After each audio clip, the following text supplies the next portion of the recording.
Good evening, everyone. Welcome to the Village Board meeting for Monday, August 21st. Please stand for the pledge.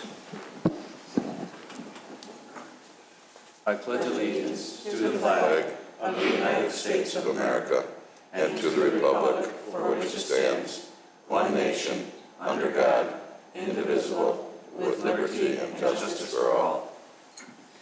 Thank you. Clerk Simpson, roll call, please. Trustee Papantos. Present. Trustee Brady. Here. Trustee Vito. Here. Trustee Vogel. Here. Trustee Kruger and Trustee Lang informed the board they would not be here this evening, and President Horker. Here. You have in your packet the minutes for the meeting of July 17th. I need a motion to approve. So moved. That would be a motion from Trustee Vogel, a second from Trustee Papantos. Roll call. Trustee Papantos. Yes. Trustee Brady. Yes. Trustee Vito. Yes. Trustee Vogel. Yes. President Horker. Yes. Any changes to the agenda? None this evening. Thank you. Proclamations, congratulatory resolutions, and awards. Mr. Spondilis. Thank you. I'm always happy for this time of year because it means that we have gotten through another successful round of Rock and Run the Runway. And tonight I am happy to acknowledge those that made this happen. Obviously, this is a joint effort between the Village of Wheeling, the City of Prospect Heights, and Chicago Executive Airport. And the gratitude comes from all of those entities. But really, this is a special time for all three of those groups to say thank you, because without the financial partnership from the people that we're here to acknowledge, the event wouldn't happen.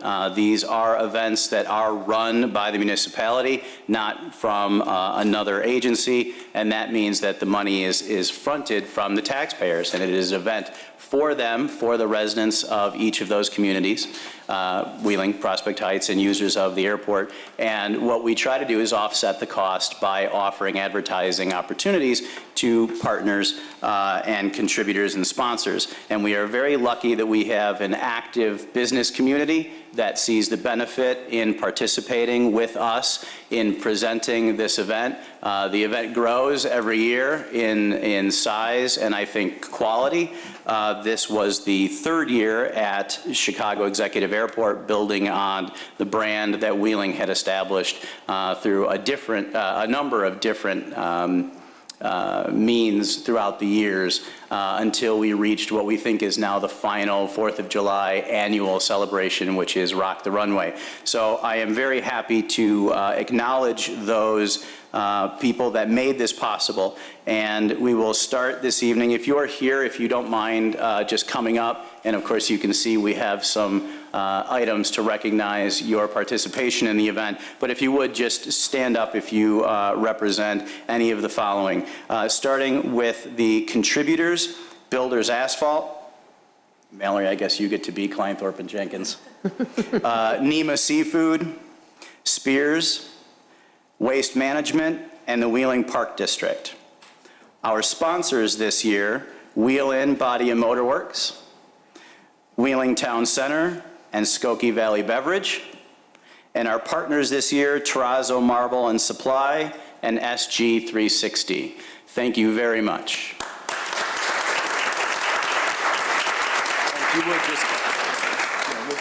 And if you would just step over here and we'll hand you your goodies. You can come get your certificate. Okay, now we have to read backwards. So let's start this down here. Joe? Yeah, that's it. Thank you.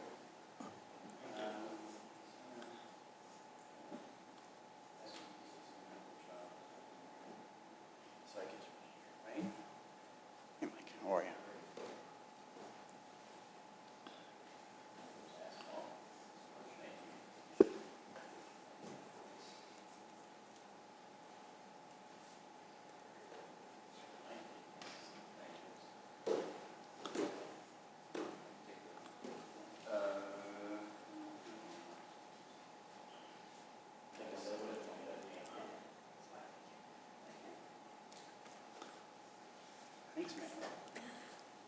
Thank you all.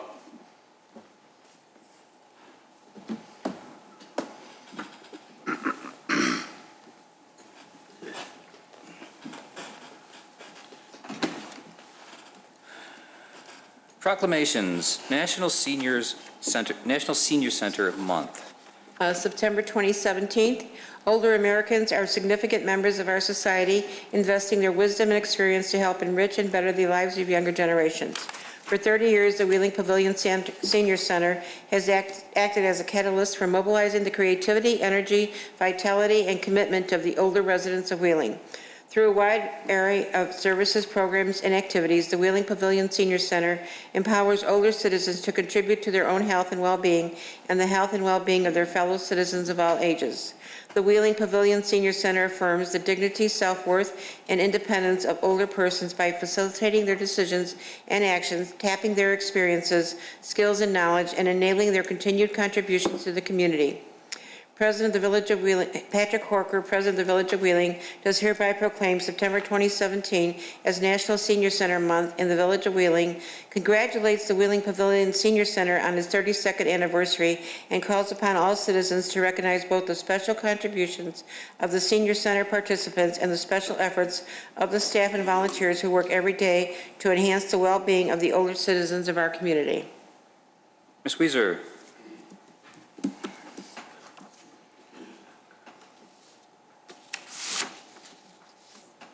So much for everything.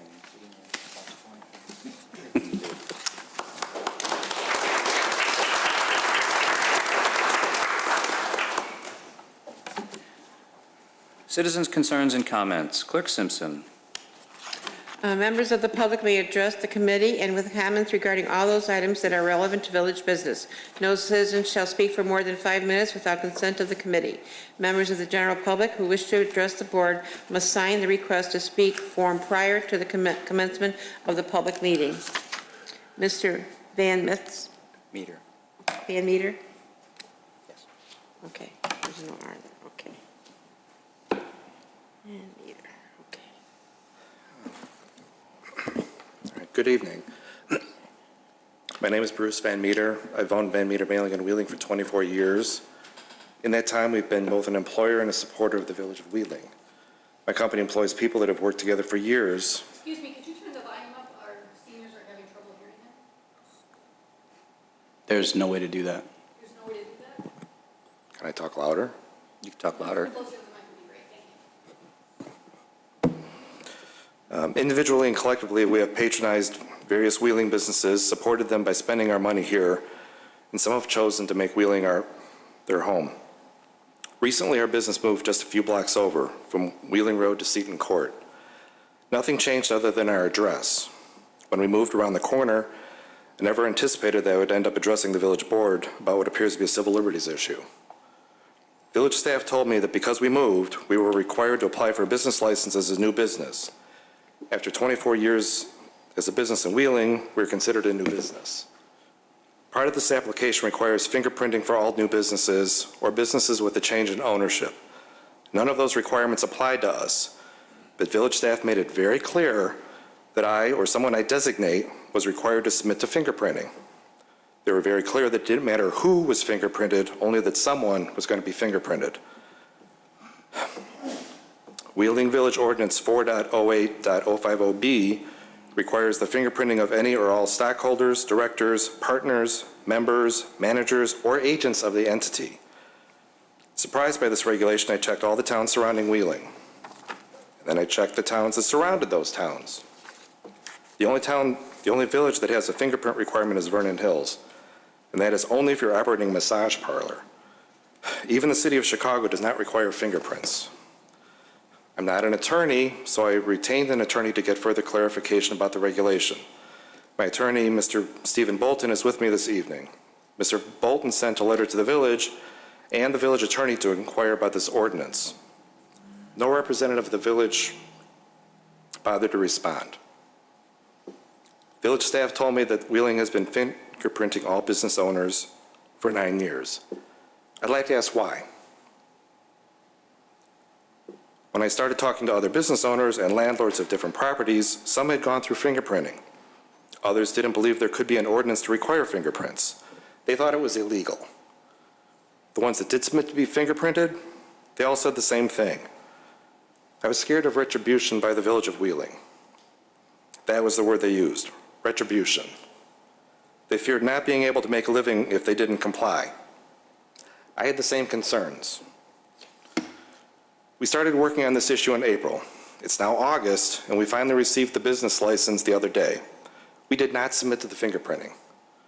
There was a time when the village staff would go to great lengths to be helpful and responsive. No matter what department, everyone was pleasant. They realized businesses were an income-generating mechanism for the citizens and the village. I don't feel that way now. The village board and staff need to be reminded they are here to serve the residents and the taxpayers of the village. The residents' and taxpayers' interests need to take precedence in all cases at all times. Getting this license renewed was time-consuming, unpleasant, and expensive. I'm standing up for this because no one should have to be afraid to question City Hall. Maybe the next business that wants to operate in Wheeling, it will be easier. Maybe it will be less expensive. Maybe it will be less time-consuming. Maybe the village will start reaching out to businesses to ask how they can help to resolve a problem, rather than what we experienced. Because inexplicable public policy decisions and poor judgment by village officials and staff will drive business owners out of Wheeling to surrounding communities. The result will be higher taxes for residents, along with less retail and service options in Wheeling. This ordinance is wrong and must be stricken from the books. Thank you.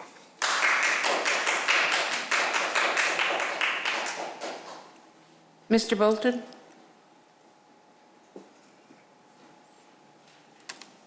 I thank the members of the board. My name is Stephen Bolton. I'm Mr. Van Meter's attorney. I was the man who wrote the letter. I can't hear you, sir. I'm so sorry. I don't want to miss anything. Oh, well, I've never heard people couldn't hear me before, so it's a little unusual. I always ask by him to clarify some of his positions before the board. Mr. Van Meter feels that there is a Fourth Amendment constitutional issue here of unreasonable search and seizure involved in having people be fingerprinted simply so they can operate a business in the village of Wheeling. What could be the purpose? It is not a database. Only one person is fingerprinted out of the potentially 10, 20, 30 shareholders. One fingerprint. So it's not a public safety issue to keep track of people. Wheeling is a wonderful community. I'm not sure if it's a terrorist target. It can't be that. So I urge the board to review this ordinance with a great deal of care. I also noticed that there's a provision in there that a man can't operate a business in this city, in this township or this town, if he's been convicted of a felony within the last 5 years, if he's paid his debt to society, if he's done his time, if he's in any way, even if he's been pardoned, I should think, suddenly he can't operate a business in the city of Wheeling. I would not want to defend that in court. I honestly would not. I also would say that if Mr. Van Meter had been forced to bring a suit, he would have brought it under Title 42, USC Section 1983, deprivation of constitutional rights. That's an attorney fee provision.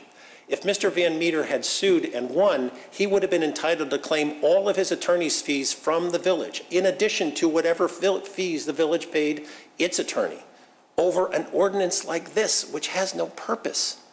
It has only been a year since I received a substantial check from a municipal organization for winning a 1983 suit against that organization, paying me my attorney's fees so my client didn't have to. I would hope that the people of the village would not have to go through such a process. There are much more worthwhile fights to have than this ordinance. So I would urge the board to please reconsider this ordinance greatly. Additionally, I have to bring up the fact that when Mr. Van Meter did contest the issue of fingerprinting, he was subject to what appears to be an inordinate amount of inspection. If that was retaliation, that was wrong. If it was not retaliation, then it was just something that happened. But if it was retaliation, it was wrong. And that is only going to get this village into more suits with people like me, who you don't want to see. So I would urge the village and its staff to consider the fact that there are attorneys like me out there. I'm not the only one, and they will stand up for justice. It's not just a matter of money to a lot of attorneys. And I would urge the board to keep that in mind so that everything will be very pleasant here in Wheeling. Thank you. Ms. Wilson?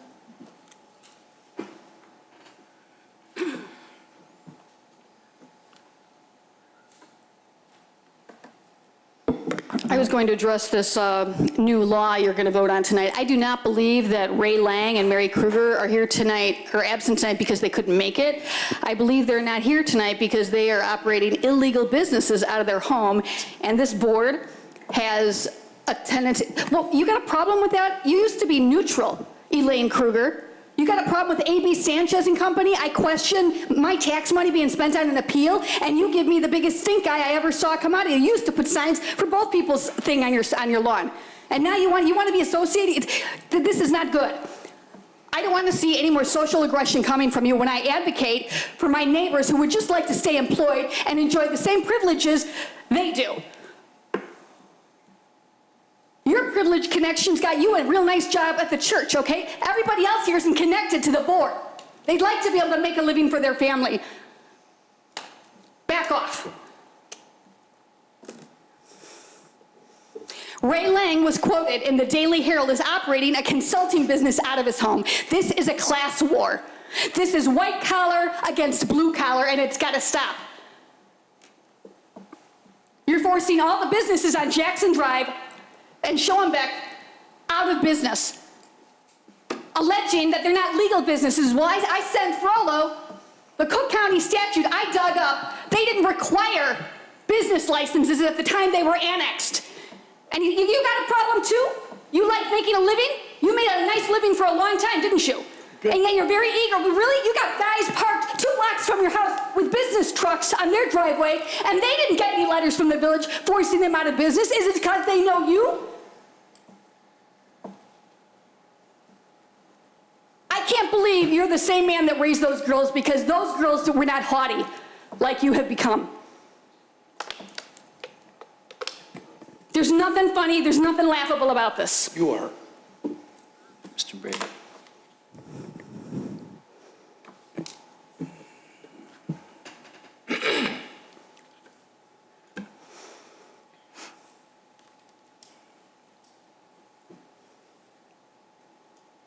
Everything those 2 men that came before me said was right. It's about partiality. I don't understand you, Mr. Brady. You worked with working men your whole life on contracting sites. And we got guys willing to sweat for a living, and you're gonna give their tax dollars to your buddy because he's bankrupt. That you approve. Well, I got news for you. You know what would happen if I filled up this entire hall with all the employees of those businesses on Jackson and Schoenbeck? I'd like you to look in all of their faces and their wives' faces and their children's faces. They're gonna lose those breadwinners. And for what? You don't get one more dime of it's still gonna be residential. Shame on you. This population is largely Latino. Wheeling is 44% Latino. I urge all your constituency who is Latino, we need to mobilize the Latino population. I don't want to see one more person from Hollywood Hills appointed to any board. The next appointment I see, I want to be a Latino male to reflect the population in this village. I wonder if this fingerprinting thing that came up 9 years ago was when Bill Benson, Mr. Power and Control, got into office. You hire these minorities. I've got email records. He calls one of the Latino policemen, he addresses him as Nacho. How dare he reduce him to a menu item? And his fellow officers here, police chief, but don't look at me like that. You want to see the records? His name is Nacho. You want to see the records? When I walked out of that January 9th meeting discouraged, would you like to share this with the rest of us? Yes, the officer you're referring to, his name is Nacho. No, it's not. His name is Ignacio Yes, Oropeza. and he goes by Nacho, as does his father.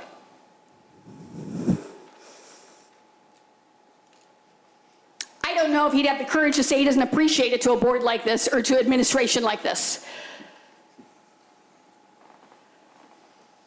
I'll tell you one thing, it sets a really good example for the other officers who they think they're going to aspire to move up. Most minorities don't have the chutzpah that I have to disagree with their superior. Of course he's not going to argue with it. Shame on you. I'd rather hear you call him Detective Oropeza. That's respectful.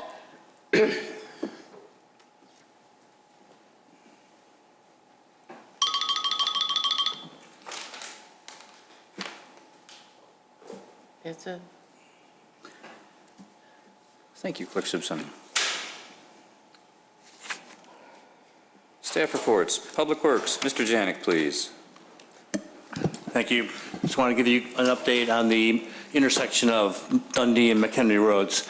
As you might have noticed, I'm hoping it's because the 2 lanes are open westbound now at Dundee Road. Traffic out in front here is a lot less.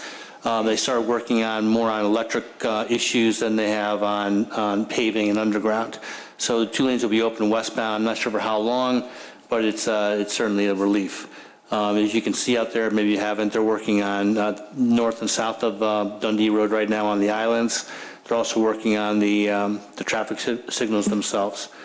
Not exactly sure how long this is going to take. It'll probably be at least another 2.5, 3 weeks for them to button up this project, but it is moving along well.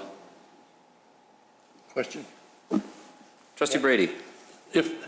Mark, do we know what the extent of their work is there? Are they going to do like they did at Buffalo Grove and Dundee and overlay the entire intersection? They are. They're going to, the last thing they do is going to be grind and overlay. Good. Probably 100 feet in each direction of the intersection and the intersection itself. Very good. Thank you. We have an Economic Development Director report from Mr. Malenafi. Thank you, President Horker. I'd like to report that the United States Postal Service has completed the repaving of their parking lot and striping, and as part of that, they have made the drop boxes along Community Boulevard operational. It took us quite a bit of time to get that to come to fruition, but I'm happy to report that that's complete, and our residents and visitors are able to access the mailboxes via Community Boulevard and return to Community Boulevard and either travel east or west. So it's much more convenient for our residents and visitors, and we're thankful to the post office that we finally got this completed. Thank you. Thank you, Mr. Malenafi. You're welcome. We have no old business, so we'll move on to new business. Clerk Simpson. 13A, ordinance amending section 2.03.060 of the Village of Wheeling's Municipal Code, subject to order of business, to amend rules and regulations for citizens' concerns and comments. So over the course of the last few months, we have been made aware and are amending our code to accommodate the Open Meetings Act that requires citizens' comments during any subordinate meetings.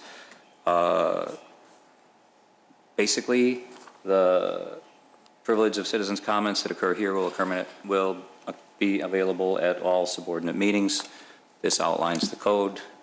Questions or comments from the board? Yeah, but this is a change in the code, isn't it? Yes. It's an addition requiring that these be allowed in the subordinate meetings. Wait, what? I read it to mean you could only talk about subordinate meeting stuff at subordinate meetings, and you couldn't talk about, let's say, I don't know, town center at a Board of Health meeting, or health at a Plan Commission meeting. It does include that, Ms. Malenafi? Yeah. So what it does is it specifies that public comment is open at all subsidiary bodies, so our commissions, committees, and boards that are under the village board, and it just states out the rules for public comment at those meetings, which is agenda items and then items that are relevant to the stuff that that board has the authority to consider. So at a plan commission, zoning matters, but you couldn't bring up a liquor issue necessarily at a plan commission meeting because they don't have the authority to rule or make any decisions on those items. What was the code, silent on that? The code was silent, and so the default was what the village board rules were, which was any village business. So we just specified in order to be able to have those boards and commissions effectively and efficiently run their meetings, that the public comment would be limited to only the items they have the relevant to the authority they possess. Yeah, I mean, my comment on it is I understand the point of it. I don't like limiting speech. I know that we have reasonable restrictions like signing in 5 minutes and all that, but if there's a redress of grievances, which is in the First Amendment itself, verbatim, it maybe falls on deaf ears here, then where can someone go? And I get what's going on, and I understand the reason for the rule, but I don't like doing that. And I get the double dip on the liquor commission village board meeting issue. But I think I'm a no on this.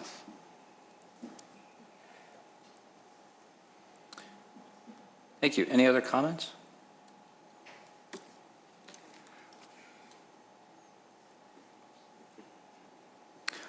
Look for a motion to approve. So moved. Second. Motion trustee Papantos, second trustee Vogel. Roll call.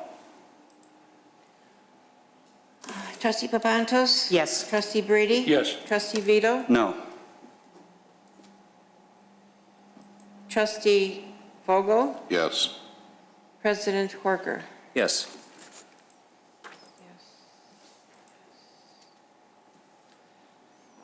Item B, Clerk Simpson. Okay. Item B, resolution authorizing the execution of a first, second, and third modification to the contract with ICF Incorporated LLC for relocation specialist consulting service for the Fox Point Mobile Home Park Relocation Program.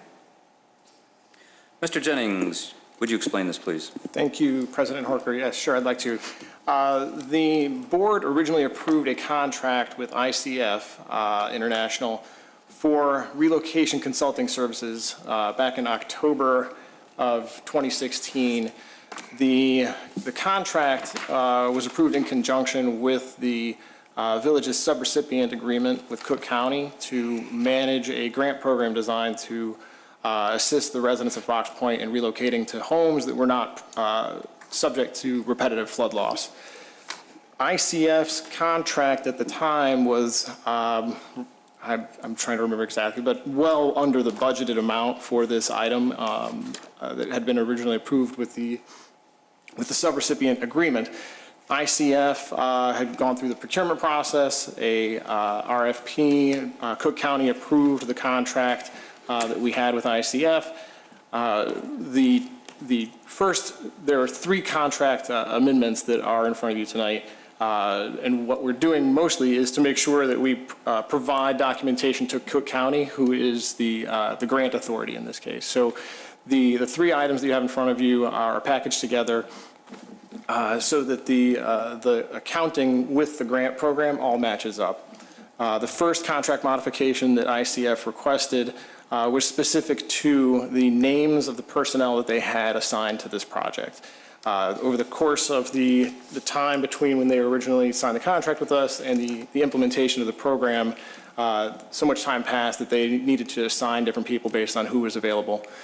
So that contract modification did not require any additional funding.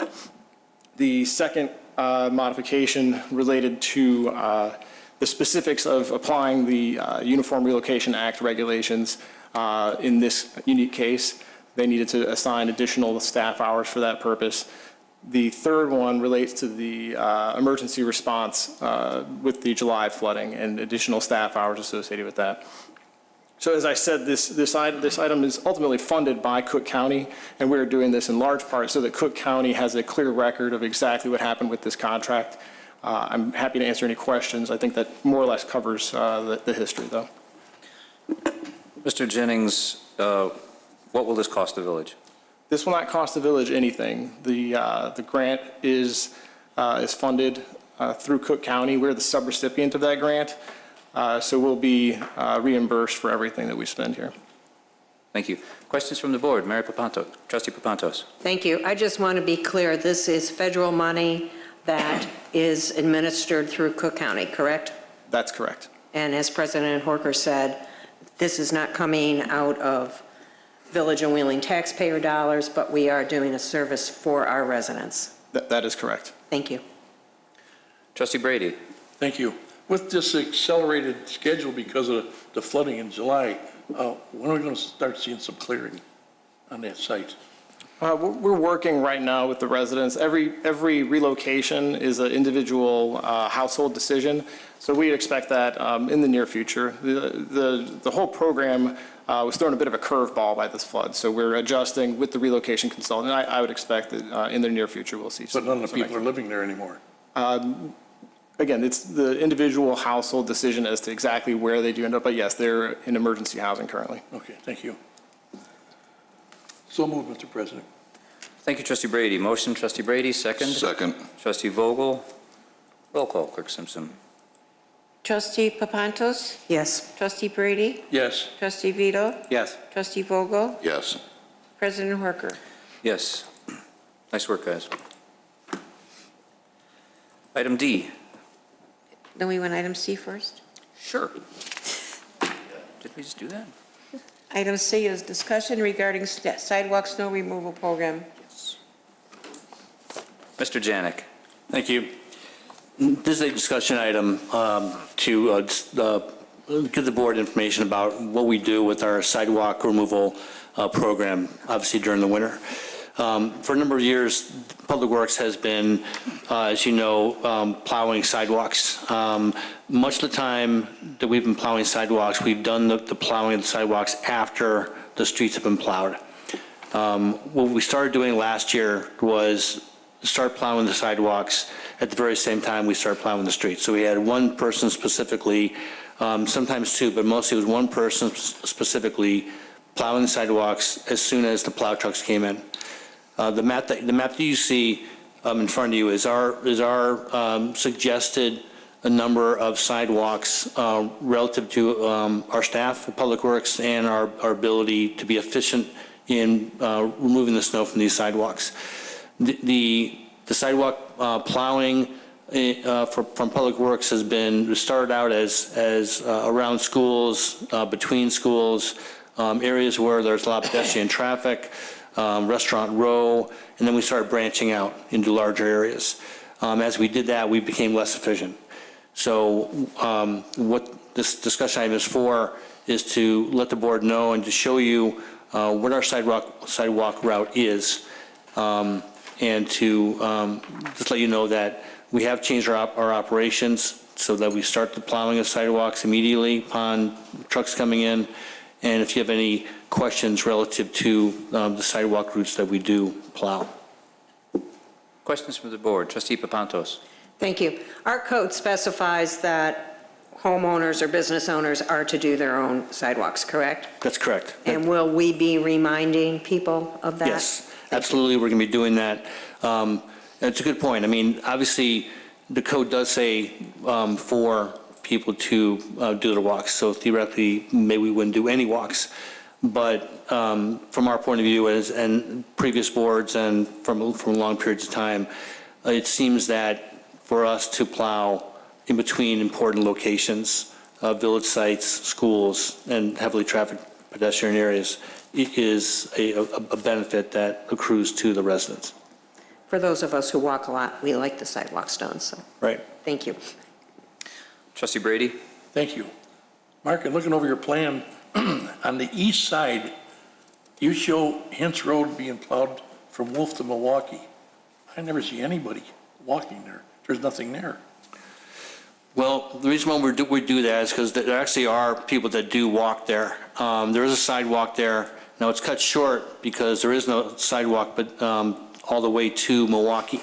We're working on getting that segment completed, as well as a segment going south from just north of Hintz Road down to Industrial Lane. There are a lot of people that walk in the area, and so we're trying to make that connection. That's one reason why we want to continue plowing on Hintz Road. Okay, and then one other one, on the west side, Schoenbeck, south of Dundee, all the way to Hintz.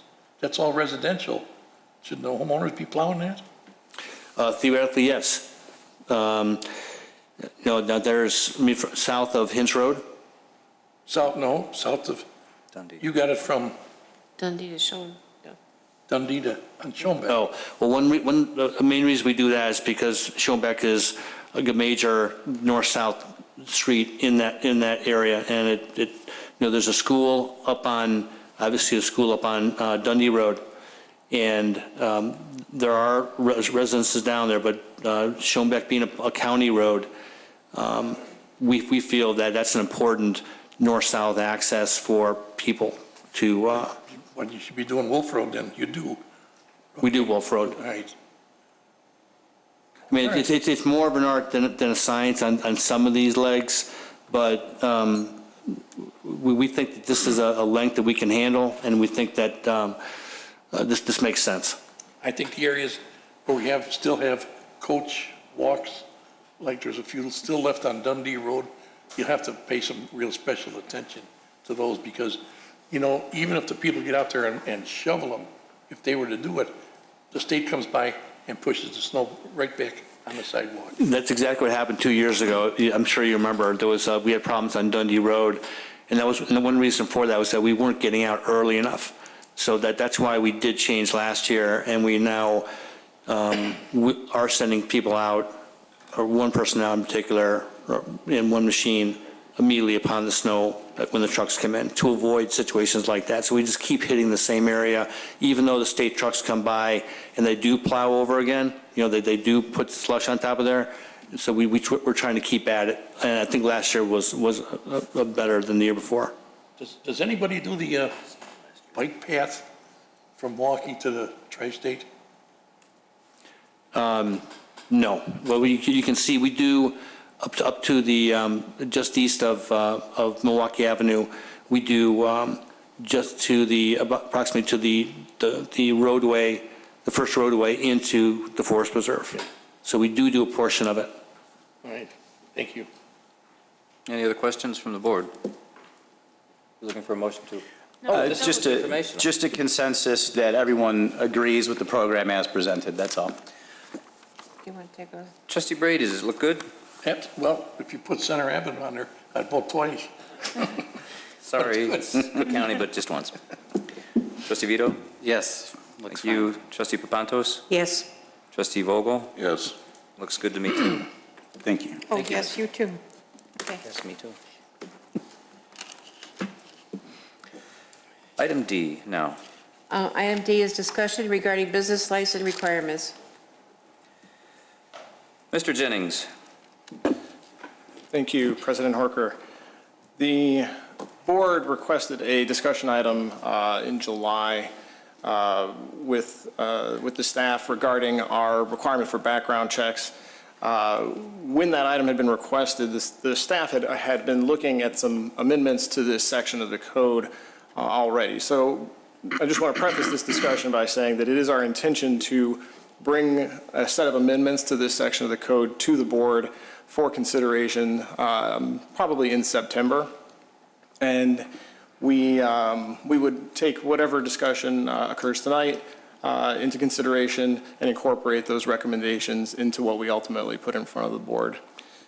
The requirement that I think has received the most attention recently has been the fingerprinting requirement. The requirement for the background check, the fingerprint requirement, has been in the village code for several years now, and we've been evaluating it as a staff because we've been hearing a series of concerns, complaints, similar to the one you heard this evening. We have applied that requirement evenly as it is required by the code. We have required the inspections evenly as is required by the code. So there are a few things that we've observed over the years relative to these requirements that we are looking to modify at this point. So for tonight, and I apologize, I won't be able to go through the entire memo with you because it is quite long, but for tonight we provided a memo that described our observations. It provided the section of the code, just quoted the section of the code that we're discussing. But I think what I'd like to do before we open it to your discussion is just give a brief description of what is required currently. So currently, a business that is new to the village is required to submit to a background check. That is done regardless of what type of business it is. As was alluded to earlier this evening, there are some other towns that do not do that. I'll get to that in a second. The village there has been some confusion regarding relocating businesses. There has been some confusion regarding changes of ownership. We've received complaints from large corporations in particular who have turnover in their ownership with exactly how to properly apply this requirement. And so that's sort of where we started initially looking at this requirement in the code is what is the purpose of it, and are we achieving that purpose? And I think in analyzing this, what we've come to the conclusion is that no, we're not actually achieving the purpose that we had originally intended to here. So it warrants this discussion, obviously. The village did a survey of other municipalities to determine how this is handled. I don't remember the number. I don't know if Manager Spondilis, if you remember how many respondents there were, but. It was about 15. So we were in the minority. There were very few who did fingerprinting. They were typically for people who had an additional licensing requirement. There were very few municipalities who disclosed in the survey that they fingerprint beyond liquor licensing, beyond massage establishments, beyond places that have a requirement for some sort of external licensing outside of the municipality. So we started looking at this, and our recommendation, based on what we had found, is that the current code language should be modified so that we would discontinue the background checks across the board. What we're recommending at this point is that it be limited to a specific list of businesses that would include those that require outside licensing. So following the discussion, of course, we will prepare what it is that the board directs us to, but our recommendation at this point is to go ahead and limit it to new businesses and reapplications for a specific list of businesses, business types. I'm sorry, I didn't understand. All new businesses, or just new liquor, where's the list? Liquor, daycare, pawnbrokers, chauffeurs, massage therapies, that type of a list would be the only ones requiring? Yes, that's correct. That's your recommendation? Thank you. That's correct. Questions from the board? Is childcare on that list? Yes, it is. Okay. Trustee Brady, any questions? I think it's about time we did this. You know, we always talk about being business friendly. This would be a big step in the right direction. I'm all for it. Trustee Vito? What do they do, say in the childcare business, with the fingerprint? They just put it on file, or that's what the basis of the background check? It's run as a background check, and I would probably defer to the police exactly what's done. It's done through the state police. The Wheeling Police coordinate it with us and report back to our department when we are getting ready to issue the license. But essentially, it's run to determine if there are any relatively recent felony convictions. And on top of that, now we're doing a full background check of any new business applicant? I don't know if the police department would like to interject on this, but yes, we do a background check for new businesses and changes of ownership. So the It includes proposal fingerprinting. is to stop doing both? Yes, that's what we're suggesting, is that it would be limited just to the specific subset of business. And when we, if it were the consensus of the board to do this, we would come back with that specific list in this section of the code to be very clear about which business types will be subjected to a background check. Okay.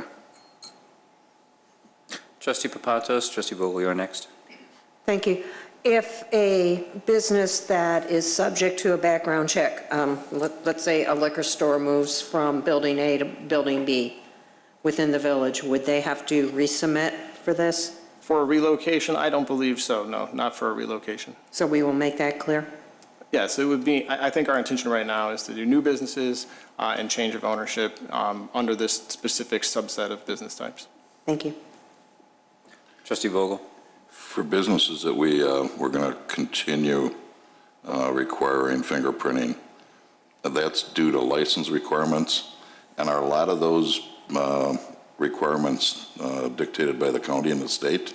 Yes, a lot of them are state. We have some child care facilities that we believe aren't subject to state licensing. They aren't necessarily going to require a DCFS license, that we would likely recommend that those be included on the list. So we're formulating that list with, we work with the village attorney to come up with a list for you guys. All right, so we really don't have a choice in some cases. It is done, it's redundant, if Right. that's what you mean, yes. Okay, thank you. Is it done? Yes. Is it necessary for us to do it if the state is already doing it? Or do we already share those records?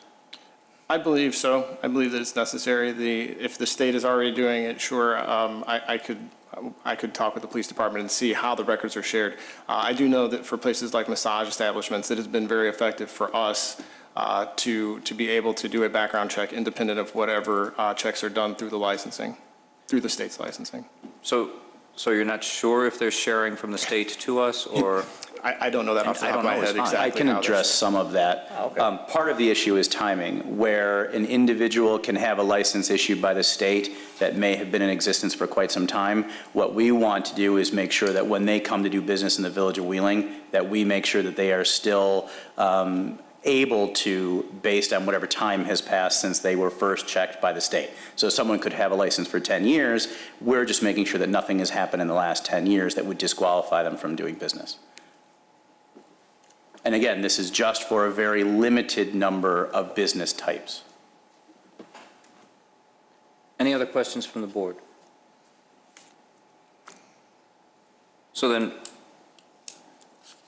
are we giving direction on this, or are we? What we're looking for is we're taking the temperature of the board. It seems, and of course you will ask for a consensus vote, but it seems like everyone is in favor of us coming back with legislation that will change the code in order to eliminate the fingerprint and background requirement for all businesses. With the and exceptions. only specifically identify those businesses that we talked about this evening. That's the request. Trustee Vogel, acceptable? Yes, definitely. Trustee Papantos? Yes. Trustee Vito? Yes. Trustee Brady? Yes. I agree as well. Thank you for the work, Thank you. and thank you for the speedy response.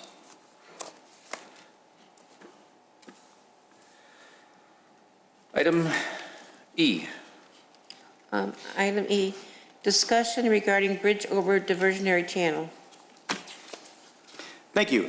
It was requested of me to bring a topic to the board related to the bridge that we call over the 17 acres at the northwest corner of Milwaukee and Lake Cook Road. There has been a lot of history provided to the village over the years.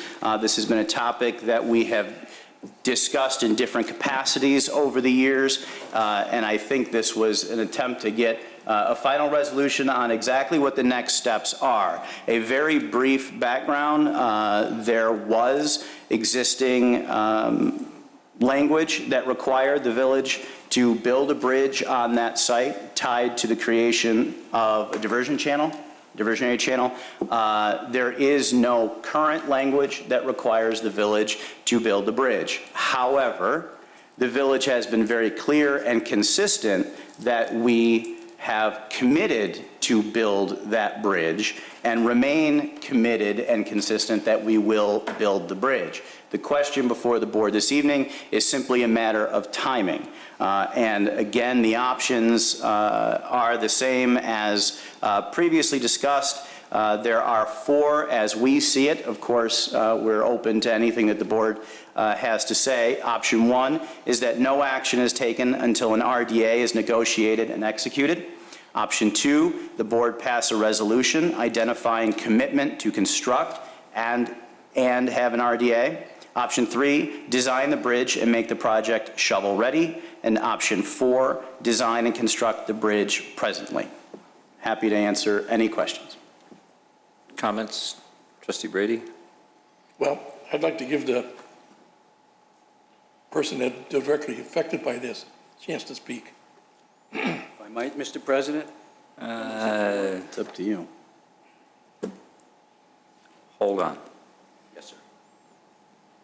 What? Not really a petitioner, not really. Well, I understand the question, I understand the relevance. I think he could, his group could bring up the point a lot better than I could. You know, the arguments he's had, some of the experiences he's had, I haven't experienced. And why not let's hear from him, his hardships that he's been going through these past few years on getting people far enough along to sign on the dotted line. Do you understand the precedent that you are proposing to be set? This is a workshop, isn't it? It is a workshop. Well, it's a meeting of the whole. It's a discussion item in a meeting of a whole, yes. I mean, President Harker, it's ultimately up to you with your discretion. It's not typical at discussion items unless it's been an identified invited speaker, such as the auditor had done a presentation before, but they're usually identified. Will you be presenting any new documents? Do you have any new documents that you feel we have not seen No. The annexation agreement from 1979? and the dedication of the land that made possible the construction of the diversion channel. Also from, 2001 approximately, as I read it, the diversion Yes. channel was constructed. I'm reluctant to allow comment when it hasn't been like a formal presentation. It's outlined.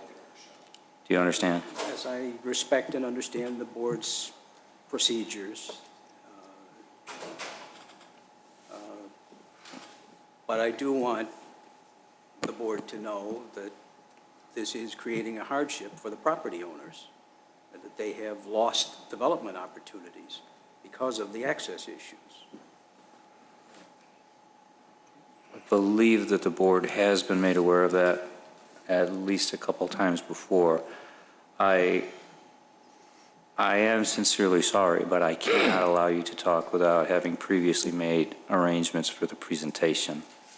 Mr. President, I had Mr. asked for a Brady. workshop on this. If this isn't the proper time, take it off and let's schedule it for a workshop, because they certainly have the opportunity to say their piece without hindering.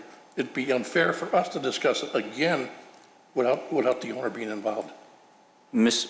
Malozzi, what would be the proper channels to allow an actual presentation?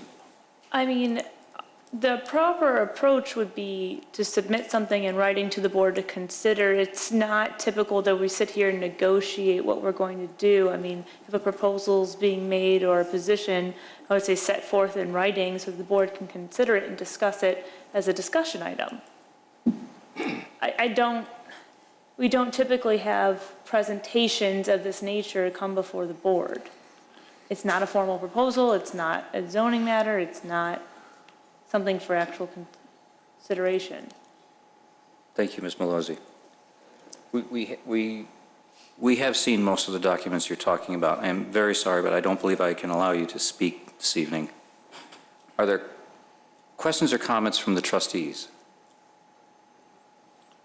Mr. President, Sir. I find it's very unfair and that we let businesses get up there and speak when they're here on an issue related to their business. They're allowed to give their side of the story. What's the difference in this? Well, those times that, do you mind? Yes. Okay, sorry. In those instances, those specific businesses have a actionable item before the board, whether it be, a liquor license getting approved, whether it be, and usually it's some kind of zoning approval, development, or something that's actually being considered for votes. There is nothing actually before the board relating to the any actual development or action while this is about a publicly constructed project. I find it very unfair. If I may. One moment, Trustee Brady. Mr. Svandelis, please present. Perhaps the solution is a little bit of what Attorney Maluzzi was saying. Why don't we have the petitioner write a letter, present your case and all facts that you would like to make the board aware of. The board will then have the opportunity to read, review, and research those items. We will table it for tonight, give the petitioner the opportunity, and then the board can consider at that time. I'm happy to do that. I'm happy to appear at a workshop afterward. I'm happy to follow any procedures that the board feels is appropriate. Thank you. One moment, Trustee Brady. Trustee Vogel, does this sound? Sounds good to me. Trustee Papantos? Yes. Trustee Vito? That's fine.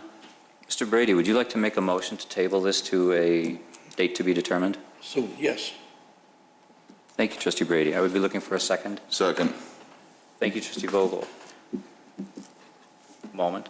Mr. Svandelis, contacts will be made so that we know when to take this off of the table and get it onto an agenda. Yeah. Thank you, Mr. Svandelis. Roll call. Sorry. That's okay. Clerk Simpson, roll call, please. Trustee Papantos? Yes. Trustee Brady? Yes. Trustee Vito? Yes. Trustee Vogel? Yes. President Horker? Yes, thank you for your understanding, sir. Thank you, Mr. President. For the record, my name is Gary Weintraub for the property owners.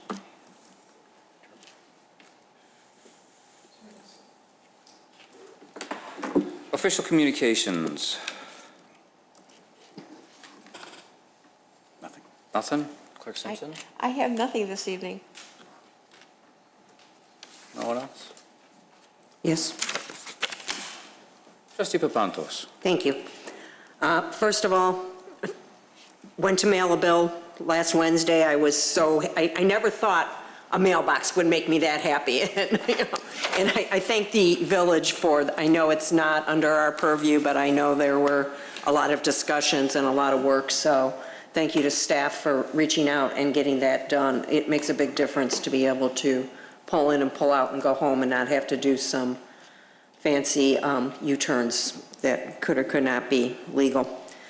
Earlier this evening, we were all scolded by a resident who has every right to speak, and she has every right to speak her mind, and I understand that.